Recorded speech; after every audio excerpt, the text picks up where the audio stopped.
Back in the days when the band, at that point known as the Act Band, had some vague interest from assorted record companies on the back of a successful gig at the top London venue and strip joint Le Beetroot, Andy's compositional route took an alternative turn. I remember they used to tell you to be there like about sort of 2, 3 o'clock in the afternoon, and like complete idiots, because we were very young, we would do what we were told. And of course, the engineer would roll in, you know, somewhere around about 7 o'clock or something, and we'd have just hung around for about, 4 hours, killing time in the middle of Leicester Square. I had this sort of upright, cheap version of what this is, which is a Kawai upright piano with all the strings, and played like this. So it was a nice action. A huge heavy thing that we used to have to help me in and out in the car.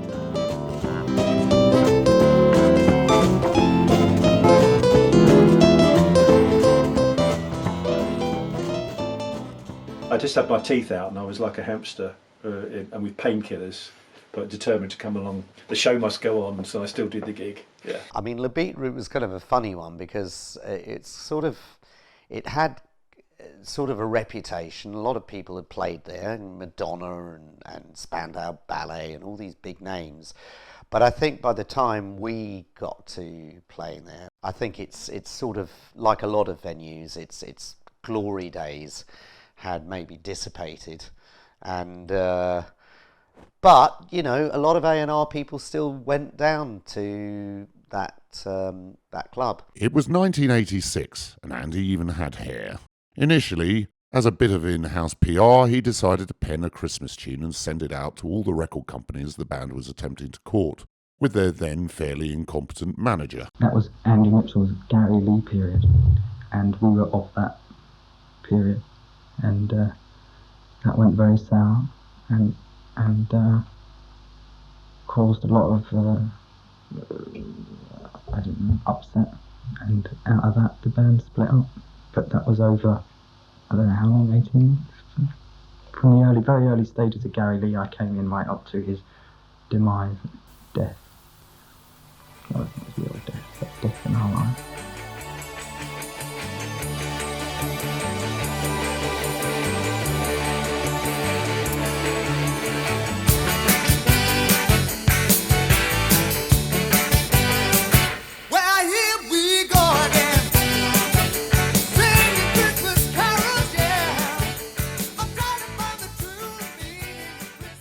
By about 1986, through no efforts of our own really, because we purely benefited from being lucky enough to get a decent slot at Le Beetroot, and it was always about the slot with those production line gigs. So if you were on at like 1 o'clock in the morning, there was no bugger there to see you, and it just so happened that we got a decent slot. And there was a band who'd obviously worked very hard to get a whole load of A&R people down to see them. And we benefited from that because there was a lot of people in the room, and it was a good performance, I think. And anyway, the A&R people seemed to be quite interested in us, which seemed a bit bad news. I mean, it was a bit unfair on the other band, I'm afraid. But there you go. It benefited us not in the slightest, because we had a pretty useless manager who completely failed to capitalise on the interest that was generated from that, and completely mismanaged our expectations, and ultimately, things didn't go too well with the band. But anyway, around Christmas time, about 1986, whilst there still was a sort of about a buzz around the band, I decided it would be a fun thing to write this Christmas song, and that was the start of it, really.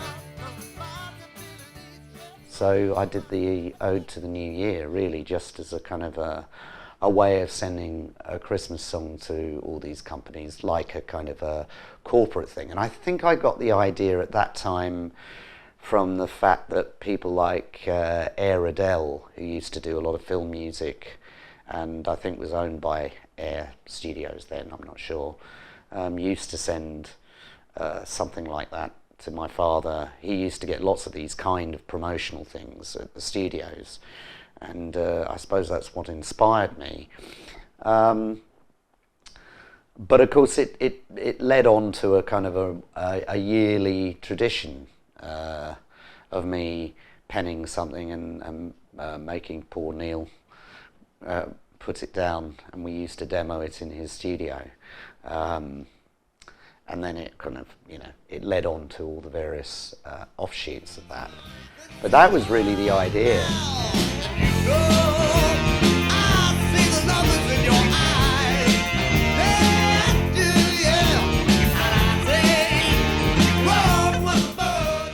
Surprisingly, it appeared to be popular, and later on in the pretty disastrous year which led to the band breaking up and Andy Wood-Mitchell and keyboard player Neil McDougall forming the short-lived Wooden Mac, the first recording the speculative duo embarked upon was a proper recording based on the arrangement of the 8-track demo Ode to the New Year.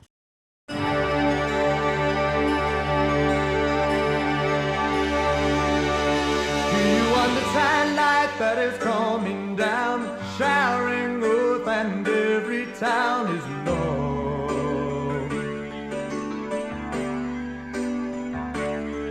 Do we realize ourselves in this? The idea of releasing it was only really because there did seem to be this kind of enthusiasm that seemed to be around the song at the time when we sent it out to all these companies. So we thought we'd re-record it properly, quote properly, in a pretty cheap recording studio called Monroe Recording Studio in Barnet, which is no longer there.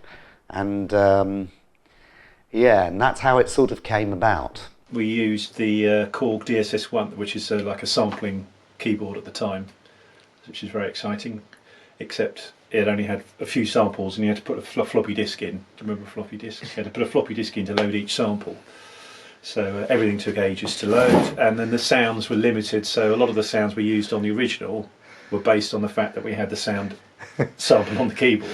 Which is why a lot of oboe appeared. A lot of oboe, yes. We had a good oboe sample originally, yeah. To keep in with the custom of all Christmas records, it was recorded in the summer and was the last track featuring the original lineup of the Act Band, including fractious Robert Wyatt-obsessed drummer Paul Brady and graphic novel-obsessed Antipodean Rembrandt Andy Tristram on bass, as well as Austin as always and John Falcini.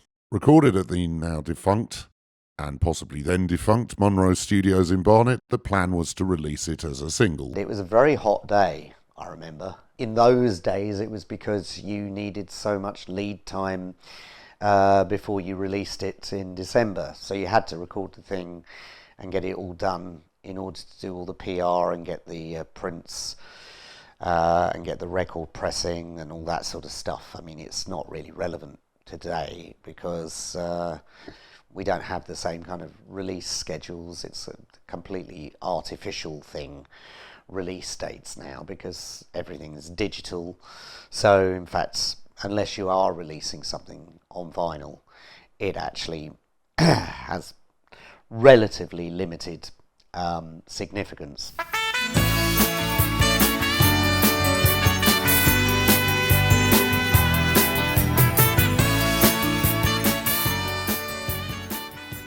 Another year, another Christmas. Yes. Oh, it's so long ago I don't remember actually much of it, but I seem to have quite a large collection of Christmas albums at home from the things you've done over the years. The writing of A Christmas Ditty became an annual event for the Atheist lead singer and led to the creation of a script entitled A Global Carol, written in 1989, very, very loosely based on the Dickens classic A Christmas Carol, or at least it stole the character Scrooge and some of the ghosts.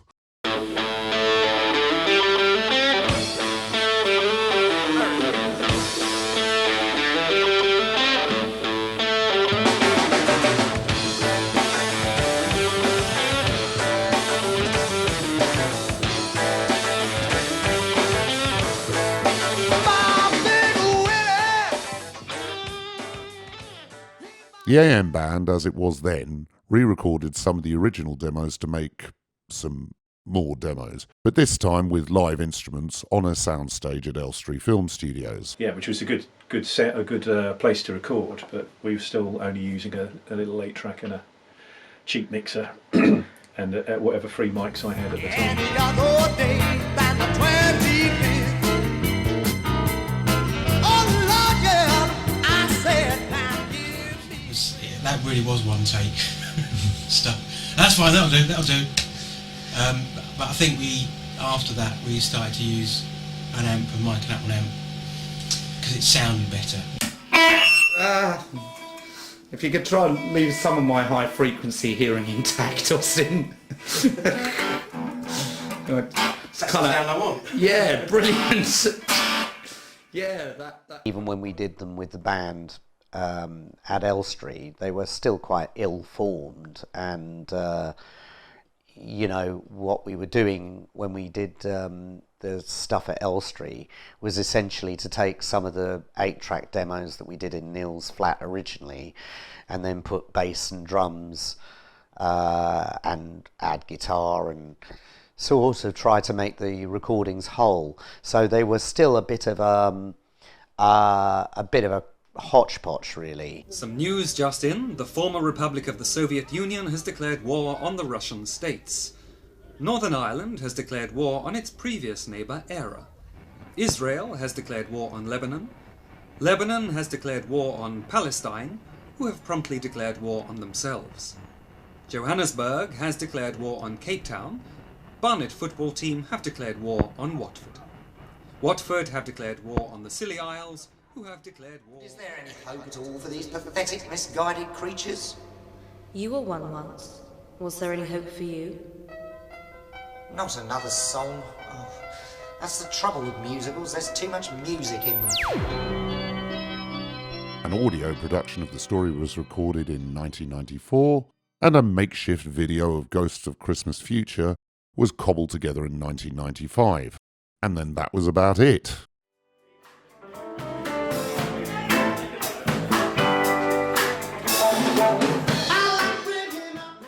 Until 2007, when Andy reformed the AM Band on the back of a 20th anniversary gig to record a charity album for the Low Syndrome Trust.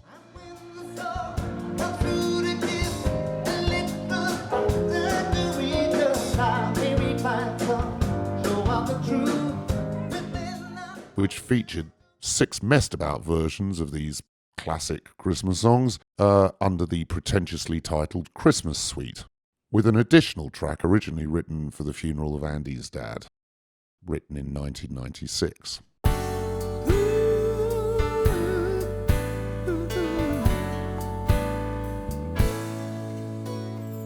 As the light drifted from my eyes. Some of the songs hadn't really been fully formed, but when it comes to things like Ghost of Christmas Future's Lament, as an example, I think I much prefer the original version, in fact.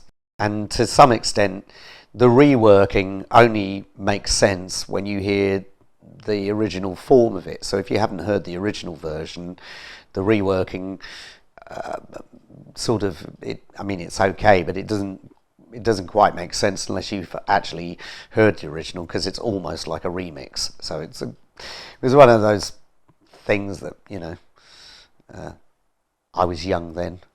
Yes, I was all of 38. As far as getting back some years later to do it again, it's great. I've got such good memories. I really like all the people who were involved in the band, all the original members. Typically when we recorded then, it was just straight off, play this, play that, bung it on and see what happens. Don't give me any promises tonight. Don't give me vague promises tonight.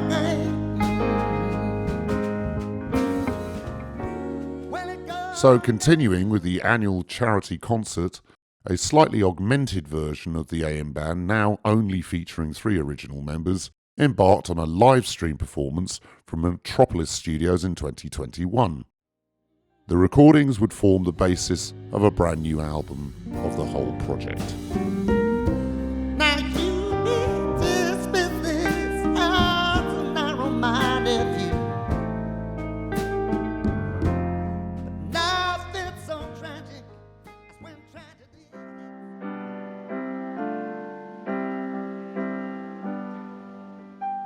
As part of a 3-day stint at Abbey Road, the first edition was to give Neil simultaneous repetitive strain and brain syndrome by shutting him in the piano booth, and he wasn't allowed to come out until he'd recorded track after track after track after track of piano. Oh, just so much piano. Poor Neil, because this was the only opportunity to record the grand piano. So again, right, next. And I think, after about 13 songs or something, Neil was getting a bit, his brain was beginning to freeze and his hands were beginning to sort of seize up. So eventually we stopped because it was all right for us. We're just sitting in the control room going, next. And then he had to kind of plough through yet another song.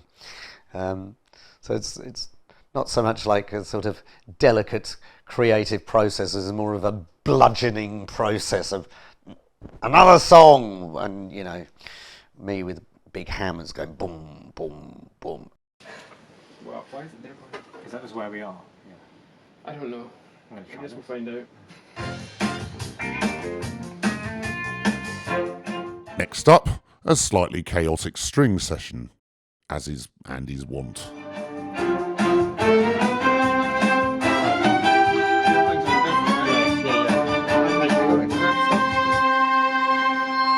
Sorry guys, so there's...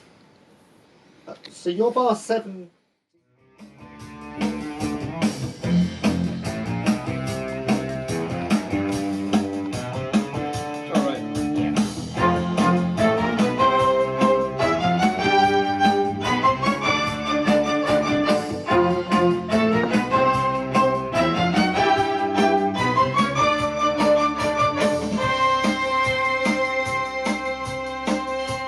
Then came the choir session, which apart from giving him the excuse to record in Studio Number 2, yes, that's where the Beatles were stashed, it also gave Andy the opportunity to turn the session into a bit of a reunion from the club's singers, which he used to frequent from the early 90s right up until the mid-noughties.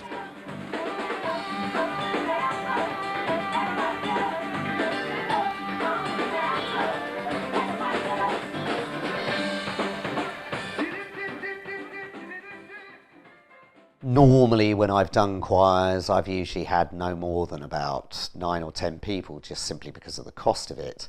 I wanted to do something a bit bigger this time, so I think I originally planned on having 20 people, and then eventually it went up to about 24. There were so many singers I'd like to have asked. I couldn't really afford to do more than 24 people. Wishbone stop, wishbone stop, wishbone stop, wishbone.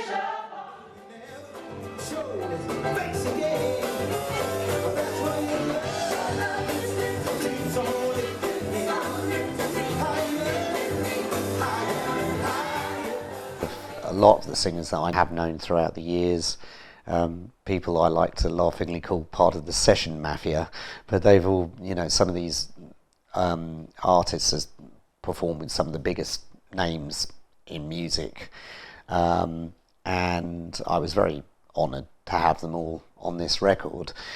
But I knew them back from the 1990s when I still had hair, and it was a really fun way of sort of bringing everybody together, and doing it at Abbey Road was quite special. Oh, yeah. Can you do it really hard? Oh, so she's not Right, you won't carry on. Okay, here we go. I'm cleaning up my acting. Yes, arrogant virtue.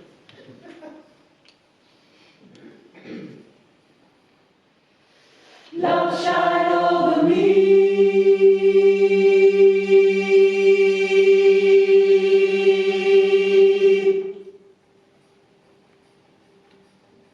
Was that hard enough for you? Oh, I felt it.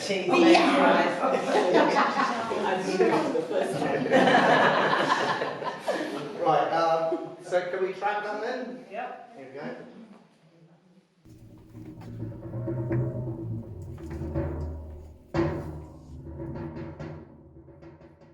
Following day, he brought in Jodie, the legendary percussionist, who had the whole studio to herself for her big drum.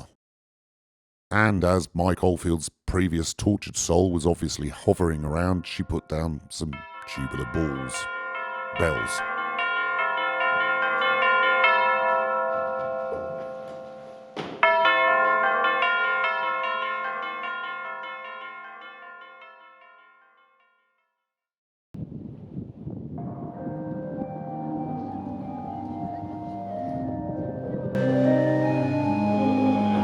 Yeah, I love them. That's perfect for that. It's a practice restoration.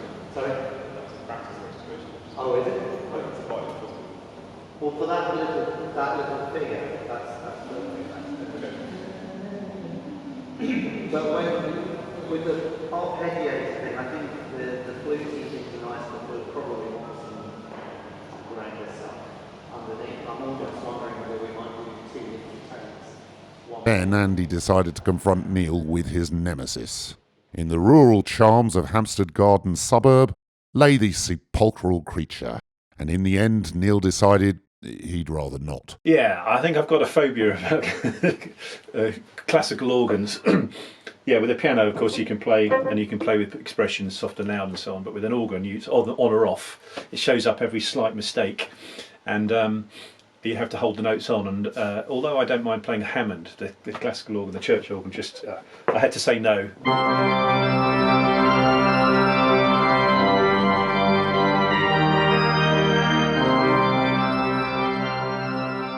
So Richard Gowers was drafted in to rummage around in the belly of the beast.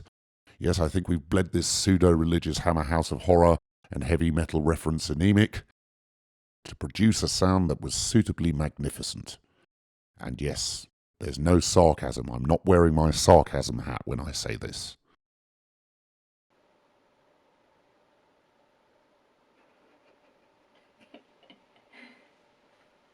September saw a few final bits added.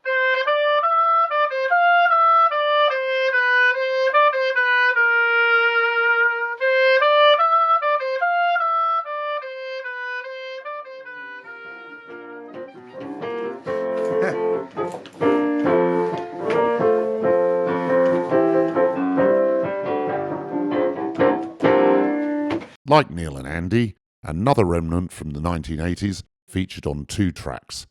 The legendary Yamaha CP80, a sort of cross between Fender Rhodes and a very cheap piano that weighs a ton and costs loads. The 80s.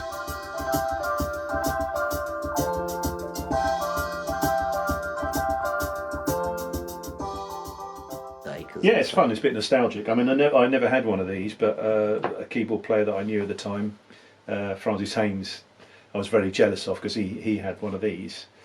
It was sort of the first thing you could get that wasn't a Fender Rhodes or a very basic early electronic piano.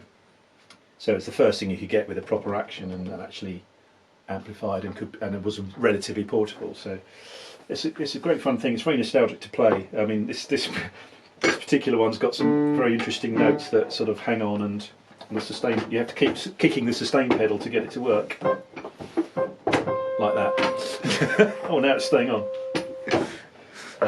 Yeah, so that was a challenge, but it's a very unique sound. So that's very useful, especially Christmassy. So with everything compiled and edited, it was off to Metropolis for a bit of posh mixing by the fabulous Alex Robinson. In the meantime, the phenomenally internationally renowned artist Daciana Pizzota, and I'm probably not pronouncing that correctly, had been working away on the cover and booklet with 4 incredible tableaus representing the elements of Andy's original story. And then the final part of the process was the finishing touch of mastering at Abbey Road with stalwart Alex Wharton, grand mastering engineer of the dark arts of fiddling with little knobs on an EMI desk. So we used Shadow Hills here. We used Black Box. It came off 1/2 inch tape off of here. this beauty. TG desk, and then into the DAW where we used a lot of VSCs and plugins and like made it wider and bigger and all that jazz. Nice. Thank you. Having completed the project with a release in December, the hope is to raise money for the Just Giving appeals being run side by side for the Rainforest Action Network and the Red Cross Africa Famine Appeal. Thank you for listening.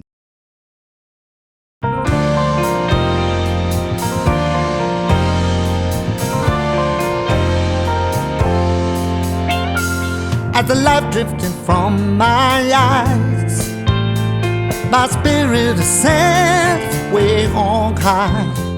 All the dreams that I had, a spring air on my skin, seem to fade in the death of pain stain. But though the body is gone, my life carries on. Not just the memories, but something's free. Maybe the spirit or soul of my life I denied. God only who knows where I'll be on.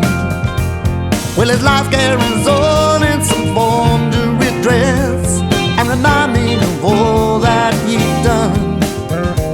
Although I wanted to cry, I feel deep down inside, though I can't find the words to explain. There's some friend I am not accepting gone. Friends so generous and without a life feels long. I need to believe that a both of them survives. A thought of nothingness but the ending of his life. Cause we're in freedom in the air. Our minds are reaching for the sky with seemingly blind that there is something more than him. I believe his thoughts will find you sights and so do and do not die. But there is freedom in the air. Freedom in the air.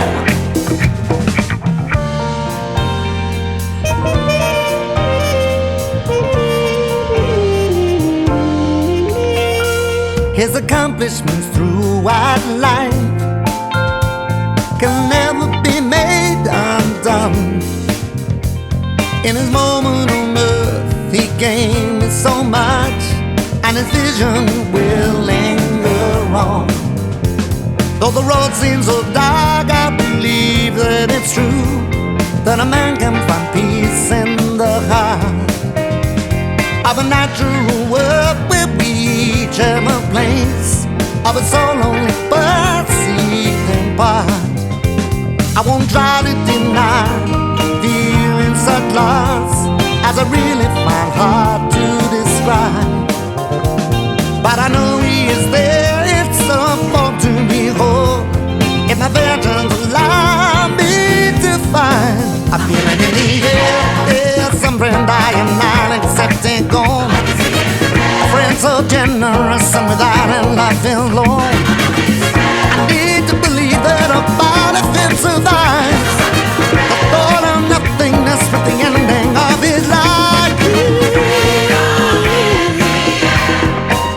Our minds are reaching for the sky with seemingly implied that there's something more than here. I believe his thoughts will find you sights and then so do and do not die. But there is freedom in the air. Freedom in the air. Freedom in the air.